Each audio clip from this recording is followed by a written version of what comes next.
So ಇವತ್ತು ನಾನು ಮಾಡ್ತಾ ಇರೋಂಥ ವಿಡಿಯೋ ಬಂದು ನ್ಯೂರೋಪತಿ ಬಗ್ಗೆ ಹೇಳ್ತಾ ಇದ್ದೀನಿ. ಸೊ ನ್ಯೂರೋಪತಿನ ನಾವು ಕನ್ನಡದಲ್ಲಿ ನರ ದೌರ್ಬಲ್ಯತೆ ಅಂತ ಕೂಡ ಹೇಳ್ತೀವಿ.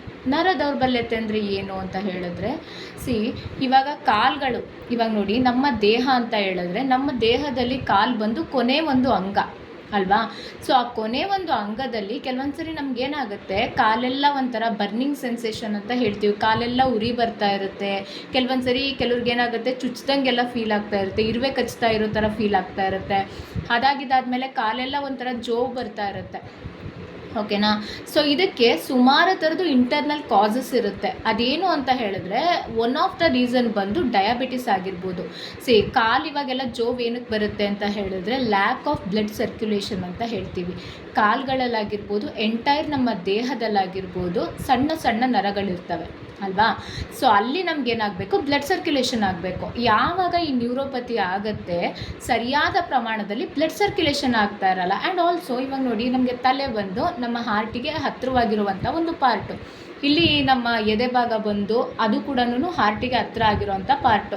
ಕಾಲಾದರೆ ನಮಗೇನಾಗುತ್ತೆ ಅಂದರೆ ತುಂಬ ಡಿಸ್ಟೆನ್ಸ್ ಆಗುತ್ತೆ. ಸೊ ಅವಾಗೇನಾಗುತ್ತೆ, ಅಲ್ಲಿವರೆಗೂ ಬ್ಲಡ್ ಸರ್ಕ್ಯುಲೇಷನ್ ಕರೆಕ್ಟಾಗಿ ಆಗ್ತಾ ಇರಲ್ಲ.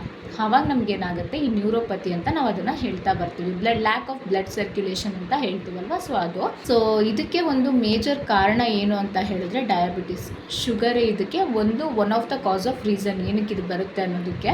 ಇನ್ನು ಕೆಲವರಲ್ಲಿ ಏನಾಗುತ್ತೆ ಅಂತ ಹೇಳಿದ್ರೆ, ಕಾಲೆಲ್ಲ ಒಂಥರ ಬಿಸಿ ಬಿಸಿ ಆಗುವಂಥದ್ದು, ಕಾಲು ಫುಲ್ಲು ತಣ್ಣಗಾಗುವಂಥದ್ದು. ಆ್ಯಂಡ್ ಆಲ್ಸೋ ಇನ್ನು ಕೆಲವ್ರಿಗೆ ಏನಾಗುತ್ತೆ, ಫುಲ್ಲು ಸುಸ್ತಾಗ್ಬಿಡುತ್ತೆ, ಬಾಡಿ ಫುಲ್ಲು ಸ್ಟ್ರೈನ್ ಔಟ್ ಆಗುತ್ತೆ. ಅದಾಗಿದೆ ಆದಮೇಲೆ ಕೆಲವೊಬ್ಬರಿಗೆ ಟ್ವಿಕಲಿಂಗ್ ಸೆನ್ಸೇಷನ್ ಅಂತೀವಿ, ಈ ಥರ ಗಿಂಡದಾಗ ಹೆಂಗಾಗುತ್ತೆ, ಸೊ ಆ ರೀತಿ ಟ್ವಿಕ್ಲಿಂಗ್ ಸೆನ್ಸೇಷನ್ ಆಗುತ್ತೆ. ಆಮೇಲೆ ಕಣ್ಣತ್ರ ಈ ಥರ ಹೊಡ್ಕೊಳ್ಳೋ ರೀತಿ, ಈ ಥರದ ಪ್ರಾಬ್ಲಮ್ಸ್ ಎಲ್ಲ ಆಗ್ತಿರುತ್ತೆ. ಸೊ ಇದೆಲ್ಲ ಕೂಡ ನ್ಯೂರೋಪತಿ ಅಂತ ನಾವು ಹೇಳ್ತೀವಿ. ಆ್ಯಂಡ್ ಇದಕ್ಕೆ ಮೇಜರ್ ಕಾಸ್ ಬಂದು ನಿಮಗೆ ಡಯಾಬಿಟಿಸ್ ಒಂದೇ ಕಾರಣ ಅಲ್ಲ, ಇನ್ನೂ ಸುಮಾರು ಥರ ಕಾರಣಗಳಿದ್ದಾವೆ. ಅವೇನು ಅಂತ ನಾನು ಮುಂದೆ ನಿಮ್ಗೆ ಹೇಳ್ತಾ ಹೋಗ್ತೀನಿ. ಇರ್ಬೋದು. ಅದ್ರ ಜೊತೆಗೆ ಇನ್ನು ಕೆಲವ್ರಿಗೆ ಏನಾಗುತ್ತೆ ಅಂತ ಹೇಳಿದ್ರೆ, ಬಟನ್ಸ್ನ ರಿಮೂವ್ ಮಾಡೋಕ್ಕೂ ಕಷ್ಟ ಆಗುತ್ತೆ. ಆ್ಯಂಡ್ ಆಲ್ಸೋ ಇವಾಗ ಒಂದು ಸೂಜಿ ಅಂತ ಹೇಳಿದ್ರೆ ಅದರಲ್ಲಿ ದಾರನ ಪೋಣಿಸೋದು ಕೂಡ ಒಂದು ಸ್ವಲ್ಪ ಪ್ರಾಬ್ಲಮ್ಸ್ ಆಗ್ತಾ ಇರುತ್ತೆ. ಸೊ ಕಣ್ಣಿಂದ ಇಶ್ಯೂಸ್ ಆಗಿರ್ಬೋದು. ಆ್ಯಂಡ್ ಇನ್ನು ಕೆಲವ್ರಿಗೆ ಏನಾಗುತ್ತೆ, ಸ್ಟ್ರೋಕ್ಸ್ ಆಗೋವಂಥ ಚಾನ್ಸಸ್ ಇರುತ್ತೆ. ಸೊ ಆ ಸ್ಟ್ರೋಕ್ ಆಗಿದ್ದಾದ್ಮೇಲಿಂದ ಅವ್ರಿಗೆ ರಿಕವರಿ ಆಗೋದು ತುಂಬ ಕಷ್ಟ. ಇವಾಗ ಕೈ ಎತ್ತಕ್ಕೆ ಕಷ್ಟ ಆಗೋದು, ಕಾಲು ಎತ್ತಕ್ಕೆ ಕಷ್ಟ ಆಗೋದು, ಇದೆಲ್ಲ ನಿಮಗೆ ನ್ಯೂರೋಪತಿ ಅಂಡರೇ ಬರುತ್ತೆ. ಸೊ ಈ ರೀತಿಯಾದ ಒಂದು ನಿಮಗೆ ನ್ಯೂರೋಪತಿ ಏನಕ್ಕೆ ಕಾಣಿಸ್ಕೊಳ್ಳುತ್ತೆ ಅಂತ ನಾನು ನಿಮಗೆ ಕಾಸಸ್ ಹೇಳ್ತಾ ಹೋಗ್ತೀನಿ ನೋಡಿ. ಮೊದಲನೇದು ಬಂದು ಡಯಾಬಿಟಿಸು. ಯಾವಾಗ ನಿಮ್ಮ ಬಾಡಿಯಲ್ಲಿ ಡಯಾಬಿಟಿಸ್ ಸ್ಟಾರ್ಟ್ ಆಗುತ್ತೆ, ಸೊ ಡಯಾಬಿಟಿಸ್ ಅಂದರೆ ಏನು, ಗ್ಲೂಕೋಸ್ ಅಂಶ ನಿಮ್ಮ ದೇಹದಲ್ಲಿ ಜಾಸ್ತಿ ಆಗುತ್ತೆ ಅಲ್ವಾ. ಸೊ ಆ ರೀತಿ ಒಂದು ಗ್ಲೂಕೋಸ್ ಅಂಶ ಜಾಸ್ತಿ ಆಗ್ತಾ ಇದೆ ಅನ್ನುವಾಗ ನಿಮ್ಮ ಬ್ಲಡ್ಡಲ್ಲಿ ಬ್ಲಡ್ ಸರ್ಕ್ಯುಲೇಷನ್ ಆಗೋದು ಕಡಿಮೆ ಆಗ್ತಾ ಹೋಗುತ್ತೆ. So that means blood circulation ಆಗುತ್ತೆ. ಸೊ ಬ್ಲಡ್ ಸರ್ಕ್ಯುಲೇಷನ್ ಆಗುವಂಥ ಒಂದು ಪ್ರಮಾಣ ದೂರದವರೆಗೂ ರೀಚ್ ಆಗ್ತಾ ಇರಲ್ಲ. So this is the reason you will be having ಈ ಥರದೊಂದು ಕೈ ಉರಿ, ಕಾಲಲ್ಲಾಗುವಂಥ ಒಂದು ಉರಿಗಳಾಗಿರ್ಬೋದು, ಈ ರೀತಿ ಪ್ರಾಬ್ಲಮ್ಸ್ ಎಲ್ಲ ಆಗ್ತಾ ಇರುತ್ತೆ. ಆ್ಯಂಡ್ ಇದ್ರ ಜೊತೆಗೆ ಇನ್ನೂ ಒಂದು ಕಾಸಸ್ ಇದ್ದಾವೆ. ಏನು ಅಂತ ಹೇಳಿದ್ರೆ, ನಿಮಗೆ ವೈಟಮಿನ್ ಡಿಫಿಷಿಯನ್ಸಿ ಅಂತ ಹೇಳ್ತೀವಿ. ಫಾರ್ ಎಕ್ಸಾಂಪಲ್, ಇವಾಗ ನಾವು ದಿನನಿತ್ಯ ಒಂದೇ ಥರದ ಆಹಾರ ತಿಂತಾ ಬರ್ತಾ ಇರ್ತೀವಿ ಆಯಿತಾ. ಸೊ ನಮಗೆ ಬರೀ ಒಂದೇ ಥರದ ಪೌಷ್ಟಿಕಾಂಶ ದೊರೀತಾ ಬರ್ತಾ ಇರುತ್ತೆ, ಬೇರೆ ಥರದ್ದು ಏನೂ ಸಿಗ್ತಾ ಇರಲ್ಲ. ಫಾರ್ ಎಕ್ಸಾಂಪಲ್, ಇವಾಗ ಬರೀ ಕಾರ್ಬೋಹೈಡ್ರೇಟ್ಸೇ ತಿನ್ಕೊಂಬರ್ತಿರ್ತೀವಿ, ಪ್ರೋಟೀನ್ ಸಿಗ್ತಿರಲ್ಲ, ನ್ಯೂಟ್ರಿಯೆಂಟ್ ಸಿಗ್ತಾ ಇರಲ್ಲ, macro vitamins, micro vitamin B12, vitamin B complex, ಅದ್ರ ಜೊತೆ ವೈಟಮಿನ್ D ಆಗಿರ್ಬೋದು, ವೈಟಮಿನ್ K ಆಗಿರ್ಬೋದು, ಇದೆಲ್ಲ ಬೇಕಾಗುತ್ತೆ ನಮಗೆ. ನರಗಳಿಗೆ ಯಾವುದೆಲ್ಲ ವೈಟಮಿನ್ಸ್ ಬೇಕಾಗುತ್ತೆ ಫಂಕ್ಷನಿಂಗಿಗೆ, ಸೊ ಅದೆಲ್ಲ ವೈಟಮಿನ್ಸು ನಮ್ಮ ಬಾಡಿಗೆ ದಿನನಿತ್ಯ ಬೇಕಾಗುತ್ತೆ. ಸೊ ಅದೆಲ್ಲ ಸಿಗ್ತಾ ಇದೆ ಅಂದರೆ ಮಾತ್ರ ನಮ್ಮ ನರದ ಒಂದು ಫಂಕ್ಷನಿಟಿ ಕರೆಕ್ಟ್ ಆಗಿರುತ್ತೆ. ಇಲ್ಲ ಅಂದ್ರೆ ಕೂಡ ಈ ರೀತಿ ಪ್ರಾಬ್ಲಮ್ಸ್ ಡೆವಲಪ್ ಆಗ್ತಾ ಬರುತ್ತೆ ನಿಮಗೆ. ಸೊ ನಮಗೆ ವೈಟಮಿನ್ C ಕೂಡ ತುಂಬಾ ವೈಟಲ್ ರೋಲ್ ನ ಪ್ಲೇ ಮಾಡ್ತಾ ಬರುತ್ತೆ ನಮ್ಮ ಬಾಡಿಯಲ್ಲಿ. ಯಾಕೆ ಅಂತ ಹೇಳಿದ್ರೆ, ಒಂದು ನರಗಳ ಸ್ಟ್ರಕ್ಚರ್ ಆಗಿರ್ಬೋದು, ಅದ್ರದ್ದು ಒಂದು ಬೋನ್ ಡೆನ್ಸಿಟಿ ಮೇಂಟೈನ್ ಆಗಬೇಕು ಅಂದರೆ ನಮಗೆ ಎನಾಫ್ ವೈಟಮಿನ್ C ಬೇಕಾಗುತ್ತೆ. ಅದ್ರದ್ದು ಅಗತ್ಯ ತುಂಬ ಇರುತ್ತೆ ಬಾಡಿಯಲ್ಲಿ. ಆ್ಯಂಡ್ ನಮಗೆ ವೈಟಮಿನ್ D ಆಗಿರ್ಬೋದು. ಫಾರ್ ಎಕ್ಸಾಂಪಲ್, ಇವಾಗ ಕ್ಯಾಲ್ಶಿಯಮ್ ನಮ್ಮ ಬಾಡಿಗೆ ಅಬ್ಸಾರ್ಪ್ಷನ್ ಆಗಬೇಕು ಅಂದರೆ ವೈಟಮಿನ್ D ಅವಶ್ಯಕತೆ ತುಂಬ ಇರುತ್ತೆ ನಮಗೆ ಬಾಡಿಯಲ್ಲಿ. ವೈಟಮಿನ್ D ಇಲ್ದಲೆ ನಮಗೆ ಕ್ಯಾಲ್ಶಿಯಮ್ ಅಬ್ಸಾರ್ಪ್ಷನ್ ಆಗಲ್ಲ ಬಾಡಿಲಿ. So every day you have to be in natural sunlight. ಬೆಳಗ್ಗೆ 7 ಗಂಟೆ ಅಷ್ಟೊತ್ತಲ್ಲಿ ಒಂದು ಸನ್ಲೈಟ್ನ ತೊಗೊಳ್ಳೋ ಅಂಥದ್ದು ಅಗತ್ಯ ತುಂಬ ಇರುತ್ತೆ ಬಾಡಿಲಿ. ಆ್ಯಂಡ್ ಆಲ್ಸೋ ಸಂಜೆ 5:30 ಆದಮೇಲಿನ ಸನ್ಲೈಟ್ ಕೂಡ ತೊಗೊಳ್ತಾ ಬರಬೇಕು. ಅದರಲ್ಲಿ ನಿಮಗೆ ವೈಟಮಿನ್ D ಡಿಫಿಷಿಯನ್ಸಿ ಬರಲ್ಲ. ಇದನ್ನೆಲ್ಲ ಫಾಲೋ ಮಾಡ್ತಾ ಬಂದರೆ ಕೆಲವೊಬ್ಬರು ಹೆಂಗಾಗಿರ್ತಾರೆ, ಇನ್ನು ಚಿಕ್ಕ ವಯಸ್ಸಿರುತ್ತೆ, ಆಗುತ್ತೆ. ಆ್ಯಂಡ್ ಅವ್ರಿಗೆ ಯಾವುದೇ ಥರ ಒಂದು ಡಯಾಬಿಟಿಸ್ ಸಿಮ್ಟಮ್ಸ್ ಇರಲ್ಲ. ಡಯಾಬಿಟಿಸ್ನ ಚೆಕ್ ಮಾಡಿದ್ರು ಕೂಡ ನಾರ್ಮಲ್ ಬರ್ತಾ ಇದೆ, ಬಟ್ ಆದರೆ ಕೈಯಲ್ಲೆಲ್ಲ ಉರಿ, ಕಾಲಲ್ಲೆಲ್ಲ ಉರಿ, ಈ ಥರದ್ದೆಲ್ಲ ಕಾಣಿಸ್ತಾ ಇದೆ ಅಂತ ಹೇಳಿದ್ರೆ ನಾವು ಅಲ್ಲಿ ಅರ್ಥ ಮಾಡ್ಕೋಬೇಕಾಗಿರೋದು ಏನು ಅಂತ ಹೇಳಿದ್ರೆ ಅವ್ರು ದಿನನಿತ್ಯ ತಿಂತಾ ಇರುವಂಥ, ಸೇವಿಸ್ತಾ ಇರುವಂಥ ಆಹಾರ ಪದ್ಧತಿ ಕರೆಕ್ಟಾಗಿಲ್ಲ. ಆ್ಯಂಡ್ ಆಲ್ಸೋ ಅವರು ಎನಾಫ್ ವೈಟಮಿನ್ಸು ಬಾಡಿಗೆ ಸಿಗ್ತಾ ಇಲ್ಲ ಅನ್ನೋದನ್ನ ನಾವು ಅರ್ಥ ಮಾಡಿಕೊಂಡು ಆ ಸಫಿಷಿಯೆಂಟ್ ನ್ಯೂಟ್ರಿಯೆಂಟ್ಸ್ನ ಕೊಡ್ತಾ ಹೋಗಬೇಕಾಗತ್ತೆ. ನಿಮ್ಮ ಮನೆಯಲ್ಲೇ ನೀವು ಇದನ್ನೆಲ್ಲನೂ ಮಾಡ್ಕೊಳ್ಬೋದು.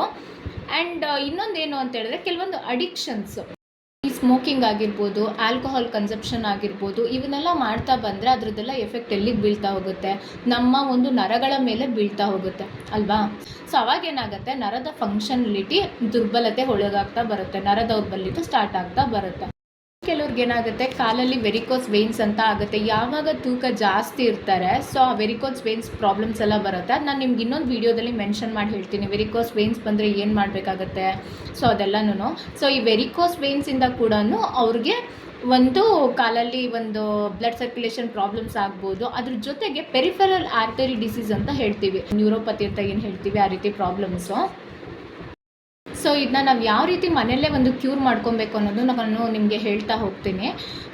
ಸೊ ಇವಾಗ ನಿಮಗೆ ಡಯಾಬಿಟಿಸ್ ಇವಾಗ ಫಸ್ಟು ಏನು ಅಂತ ಹೇಳಿದ್ರೆ, ನಿಮಗೆ ಯಾವ ಒಂದು ಕಾರಣದಿಂದ ಈ ರೀತಿ ಒಂದು ನರಗಳ ಒಂದು ಸಮಸ್ಯೆ ಬರ್ತಾ ಇದೆ ಅನ್ನೋದನ್ನ ಫಸ್ಟ್ ಅನಲೈಸ್ ಮಾಡ್ಕೊಬೇಕು. ಫಾರ್ ಎಕ್ಸಾಂಪಲ್, ಇವಾಗ ನಿಮಗೆ ಡಯಾಬಿಟಿಸಿಂದ ಏನಾದ್ರು ಈ ಥರದ್ದೆಲ್ಲ ಪ್ರಾಬ್ಲಮ್ಸ್ ಎಲ್ಲ ಬರ್ತಾ ಇದೆ ಅಂತ ಹೇಳಿದ್ರೆ, ನಿಮ್ಮ ಫಾಸ್ಟಿಂಗ್ ಬ್ಲಡ್ ಶುಗರು ಮತ್ತು ಪೋಸ್ಟ್ ಪ್ರಾಂಡಿಯಲ್ ಬ್ಲಡ್ ಶುಗರು ನಾರ್ಮಲಲ್ಲಿ ಇರೋ ರೀತಿ ನೀವು ನೋಡ್ಕೋಬೇಕಾಗತ್ತೆ. ಸೊ ಡಯೆಟ್ ಚಾರ್ಟ್ ಯಾವ ರೀತಿ ನೀವು ಮೇಂಟೈನ್ ಮಾಡಬೇಕು ಅನ್ನೋದನ್ನ ಕೂಡ ನಾನು ನಿಮಗೆ ನೆಕ್ಸ್ಟ್ ವೀಡಿಯೋ ಮಾಡಿಬಿಟ್ಟು ಹೇಳ್ತೀನಿ. ನೀವೇನು ಅಂತ ಹೇಳಿದ್ರೆ, ಇವಾಗ ನಿಮ್ಮ ಖಾಲಿ ಹೊಟ್ಟೆಯಲ್ಲಿ ಫಾಸ್ಟಿಂಗ್ ಬ್ಲಡ್ ಶುಗರ್ ಬಂದು ನಿಮಗೆ 120-130 ಒಳಗಡೆ ತಗೊಬರ್ಬೇಕು ನೀವು, ಓಕೆನಾ. ಸೊ ಈ ರೀತಿ ಒಂದು ಡಯೆಟ್ನ ಪಾಲನೆ ಮಾಡ್ತಾ ಬರಬೇಕಾಗತ್ತೆ. ಹಂಗಂತ ಹೇಳಿ ನೀವು ಎಲ್ಲದನ್ನು ಬಿಟ್ಬಿಟ್ರೆ ಬಾಡಿಗೆ ಸಿಗಬೇಕಾಗಿರೋಂಥ ಪೌಷ್ಟಿಕಾಂಶ ಸಿಕ್ಕಲ್ಲ. ಸೊ ಯಾವುದನ್ನು ಬಿಡಬೇಕು, ಯಾವುದನ್ನು ತಿನ್ನಬೇಕು ಅನ್ನೋದನ್ನ ಕೂಡ ನೀವು ಅರ್ಥ ಮಾಡಿಕೊಂಡು ಅದ್ರ ಪ್ರಕಾರವಾಗಿ ಫಾಲೋ ಮಾಡ್ತಾ ಬರಬೇಕಾಗತ್ತೆ, ಓಕೆನಾ. ಸೊ ಆ್ಯಂಡ್ ಇನ್ನೊಂದೇನು ಅಂತ ಹೇಳಿದ್ರೆ, ಫಾಸ್ಟಿಂಗ್ ಬ್ಲಡ್ ಶುಗರ್ ಬಂದು ನಿಮಗೆ 130-140 ಒಳಗಡೆ ತೊಗೊಬನ್ನಿ. And PPBS post prandial blood sugar ಬಂದು ನಿಮಗೆ 170-160 ಒಳಗಡೆ ಬಂದುಬಿಡಬೇಕು, ಓಕೆನಾ. This is the rule. So sugar ಇದ್ದಂಥವ್ರು ಏನು ಮಾಡಬೇಕು ಅಂತ ಹೇಳಿದ್ರೆ, ಡೈಲಿ ರಾ ವೆಜಿಟೇಬಲ್ಸ್ನ ತಿನ್ನೋದಂಥದ್ದನ್ನ ಅಭ್ಯಾಸ ಮಾಡ್ಕೊಳ್ಳಿ. ಕ್ಯಾರೆಟ್ ಆಗಿರ್ಬೋದು, ಬೀಟ್ರೂಟ್ ಆಗಿರ್ಬೋದು, ಅದ್ರ ಜೊತೆಗೆ ನೀವು ಇವಾಗ ಆ್ಯಪಲ್ ಆಗಿರ್ಬೋದು, ಇವನ್ನೆಲ್ಲ ತಿನ್ನೋಂಥ ಅಭ್ಯಾಸ ಮಾಡ್ಕೋಬೇಕು. ನಿಮಗೆ ಬೀಟ್ರೂಟಲ್ಲಿ ನೈಟ್ರೇಟ್ಸ್ ಇರುತ್ತೆ. ಕೆಲವ್ರು ಬಂದವ್ರು ಹೇಳ್ತೀರಾ ನನ್ನ ಪೇಷಂಟ್ಗಳು, ಮೇಡಮ್ ಕ್ಯಾರೆಟ್ ತಿಂದ್ಬಿಟ್ರೆ ಶುಗರ್ ಜಾಸ್ತಿ ಆಗುತ್ತಂತೆ, ಬೀಟ್ರೂಟ್ ತಿಂದರೆ ಶುಗರ್ ಜಾಸ್ತಿ ಆಗುತ್ತೆ ಅಂತ. It is just a myth, ಓಕೆನಾ. ಸೊ ಅದೆಲ್ಲ ನಿಮಗೆ ನ್ಯಾಚುರಲ್ ಶುಗರ್ ಇರುತ್ತೆ, you have to eat it, ಓಕೆನಾ. ಸೊ ಎಲ್ಲದರಲ್ಲೂ ಅದರದ್ದೇ ಆದ ಪೌಷ್ಟಿಕಾಂಶಗಳಿರ್ತವೆ, ಯು ಹ್ಯಾವ್ ಟು ಈಟ್. ಇಲ್ಲ ಅಂತ ಹೇಳಿದ್ರೆ ಡಿಫಿಷಿಯನ್ಸಿ ಬರ್ತಾ ಹೋಗುತ್ತೆ. ಸೊ ನೀವೇನು ಅಂತ ಹೇಳಿದ್ರೆ, ಬೀಟ್ರೂಟಲ್ಲಿ ನೈಟ್ರೇಟ್ಸ್ ಇರುತ್ತೆ. ಸೊ ನೀವೇನು ಮಾಡಬೇಕು, ಡೈಲಿ ಜ್ಯೂಸಾರು ಪ್ರಿಪೇರ್ ಮಾಡ್ಕೊಳ್ಳಿ. ABC ಜ್ಯೂಸ್ ಅಂತ ಹೇಳ್ತೀವಿ. ಫಾರ್ ಎಕ್ಸಾಂಪಲ್, ಇವಾಗ ಆ್ಯಪಲ್ಲು, ಬೀಟ್ರೂಟು, ಕ್ಯಾರೆಟು, ಇದು ಮೂರನ್ನು ಹಾಕ್ಕೊಂಡು ಜ್ಯೂಸ್ ಮಾಡ್ಕೊಂಡು ಕುಡೀರಿ. ಇಲ್ಲ ಅಂತ ಹೇಳಿದ್ರೆ ರಾ ವೆಜಿಟೇಬಲ್ಸ್ ತಿನ್ನಿ. ಈಗ ಡೈಲಿ ನಿಮಗೆ ABC ಜ್ಯೂಸ್ನ ಕುಡಿಯೋಕ್ಕಾಗಲ್ಲ ಅಂತ ಹೇಳಿದ್ರೆ, ಅದಕ್ಕೆ ಆಲ್ಟರ್ನೇಟಿವ್ ಆಗಿ ಅದರ ಒಂದು ಗ್ರೀನ್ ಜ್ಯೂಸ್ ಮಾಡ್ಕೊಳ್ಳಿ. ಸೊ ಗ್ರೀನ್ ಜ್ಯೂಸಲ್ಲಿ ನಿಮ್ಗೆ ಏನು ಸಿಗುತ್ತೆ, ವೈಟಮಿನ್ B6 ಸಿಗುತ್ತೆ, ವೈಟಮಿನ್ B12 ಸಿಗುತ್ತೆ. ಸೊ ಇದೆಲ್ಲ ಏನು ಮಾಡುತ್ತೆ ನಿಮಗೆ ಅಂತ ಹೇಳಿದ್ರೆ, ನರಗಳಲ್ಲಿ ಬ್ಲಡ್ ಸರ್ಕ್ಯುಲೇಷನ್ನ ಸರಾಗವಾಗಿ ಆಗೋ ರೀತಿ ಮಾಡಿಕೊಡುತ್ತೆ. ನೀವು ಬರೀ ಯಾವುದೋ ಒಂದು ಮೆಡಿಸನ್ನ ತೊಗೊಂಡು ಅದನ್ನ ಲೈಫ್ ಲಾಂಗ್ ತಗೊಳ್ತಾ ಇರ್ತೀನಿ, ಮಾತ್ರೆಗಳು ನುಂಗ್ತಾ ಇರ್ತೀನಿ ಅಂದರೆ ನಿಜವಾಗ್ಲೂ ಸರಿಯಾಗಲ್ಲ ಅದು. ಸೊ ನೀವೇನು ಅಂದರೆ ಹೆಲ್ತಿ ಡಯೆಟ್ನ ಫಾಲೋ ಮಾಡ್ತಾ ಬರಬೇಕು. ರಾ ವೆಜಿಟೇಬಲ್ಸ್ ತಿನ್ನಬೇಕು, ಹಸಿ ತರಕಾರಿಗಳು ತಿನ್ನಿ, ಇಲ್ಲ ಸೊಪ್ಪುಗಳು ಚೆನ್ನಾಗಿ ತಿನ್ನಿ, ಇಲ್ಲಾಂದರೆ ಸಲಾಡ್ಸ್ಗಳು ಮಾಡ್ಕೊಳ್ಳಿ. ಹೆಸರು ಕಾಳಾಗಿರ್ಬೋದು, ಕಡಲೆಕಾಳು ಮೊಳಕೆ ಕಟ್ಬಿಟ್ಟು ಡೈಲಿ ತಿಂತಾ ಬನ್ನಿ. It is very helpful for your health.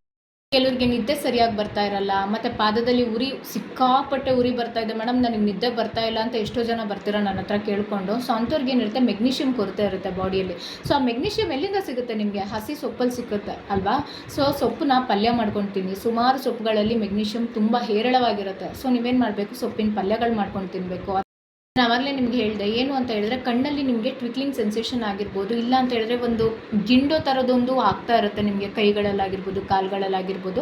So ಇದೆಲ್ಲ ನಿಮ್ಗೆ ಏನಕ್ಕಾಗುತ್ತೆ, ಮೆಗ್ನೀಷಿಯಮ್ ಕೊರತೆಯಿಂದ ಆಗುತ್ತೆ. And one of the reason ಇನ್ನೊಂದು ಏನು ಅಂತ ಹೇಳಿದ್ರೆ, ನಿಮಗೆ ಬಾಡಿಯಲ್ಲಿ ಕ್ಯಾಲ್ಶಿಯಮ್ ಇರೋ ಅಂಥದ್ದು ಆ ನರಗಳಿಗೆ ಎಕ್ಸೆಸ್ ಆಗಿ ಸಪ್ಲೈ ಆಗ್ತಾ ಇರ್ಬೋದು. That may be the one of the major symptom ಅಂತ ನಾವು ಹೇಳ್ಬೋದು. ಸೊ ಅದಕ್ಕೆ ನೀವೇನು ಮಾಡಬೇಕು, ಇದೆಲ್ಲ ಕಂಟ್ರೋಲಿಗೆ ಬರಬೇಕು ಅಂದರೆ you have to eat green vegetables. Green vegetables ಆಗಿರ್ಬೋದು, ಇಲ್ಲ ಅಂತ ಹೇಳಿದ್ರೆ ಸೊಪ್ಪುಗಳನ್ನ ತಿನ್ನಿ, ಅದು ತುಂಬ ಒಳ್ಳೆಯದು. ಅದರಲ್ಲಿ ನಿಮಗೆ ವೈಟಮಿನ್ ಕೆ ಇರುತ್ತೆ, ಮೆಗ್ನೀಷಿಯಮ್ ಇರುತ್ತೆ, ಹೈ ಫೈಬರ್ ಕಂಟೆಂಟ್ ಇರುತ್ತೆ ಇದರಲ್ಲಿ ನಿಮಗೆ. ಸೊ ನಿಮ್ಗೆ ಏನಾದ್ರು ಇರಿಟೇಟೆಡ್ ಬೋವೆಲ್ ಸಿಂಡ್ರೋಮ್ ಅಂತ ಹೇಳ್ತೀವಿ, ಸರಿಯಾಗಿ ಮೋಷನ್ ಪಾಸ್ ಆಗ್ತಾ ಇರಲ್ಲ, ಏನೋ ಒಂಥರ ಹೊಟ್ಟೆ ಉಬ್ಬರ ಬಂದಂಗೆ ಆಗ್ತಿರುತ್ತೆ, ಆ್ಯಂಡ್ ಆಲ್ಸೋ ಕರೆಕ್ಟಾಗಿ ನಿಮಗೆ ಮೋಷನ್ ಪಾಸ್ ಆಗ್ತಿರಲ್ಲ. ಸೊ ಅಂಥ ಟೈಮಲ್ಲಿ ನೀವು ಇದನ್ನ ತಿನ್ನೋದ್ರಿಂದ ಇದರಲ್ಲಿ ಹೈ ಫೈಬರ್ ಕಂಟೆಂಟ್ ಇರೋ ಕಾರಣ ಸೊ ನಿಮಗೆ ಮೋಷನ್ನ ಕ್ಲೀನಾಗಿ ಪಾಸ್ಔಟ್ ಮಾಡುತ್ತೆ. ಸೊ ಒಬ್ಬ ಮನುಷ್ಯ ಹೆಲ್ತಿಯಾಗಿರ್ಬೇಕು ನಿಮಗೆ ಅಂತ ಹೇಳಿದ್ರೆ ಅವನಿಗೆ ಮೋಷನ್ನು ಎರಡು ಕರೆಕ್ಟಾಗಿರಬೇಕು, ಊಟ ಮಾಡುವಂಥ ಒಂದು ದಾರಿ ಕ್ಲಿಯರ್ ಆಗಿರಬೇಕು, ಆ್ಯಂಡ್ ಆಲ್ಸೋ ನಿಮಗೆ ಮೋಷನ್ನ ಪಾಸ್ ಆಗೋದು ಕೂಡ ಕ್ಲಿಯರ್ ಆಗಿರಬೇಕು ಅಲ್ವಾ. ಸೊ ಅದೆರಡು ಕ್ಲಿಯರ್ ಆಗಿತ್ತು ಅಂದರೆ A person is fit and healthy ಅಂತ ಅರ್ಥ. ಸೊ ಅದಕ್ಕೋಸ್ಕರ ಇವನ್ನೆಲ್ಲ ನೀವು ಇನ್ಕ್ಲೂಡ್ ಮಾಡ್ಕೊಳ್ಬೇಕಾಗುತ್ತೆ ಡಯಟಲ್ಲಿ.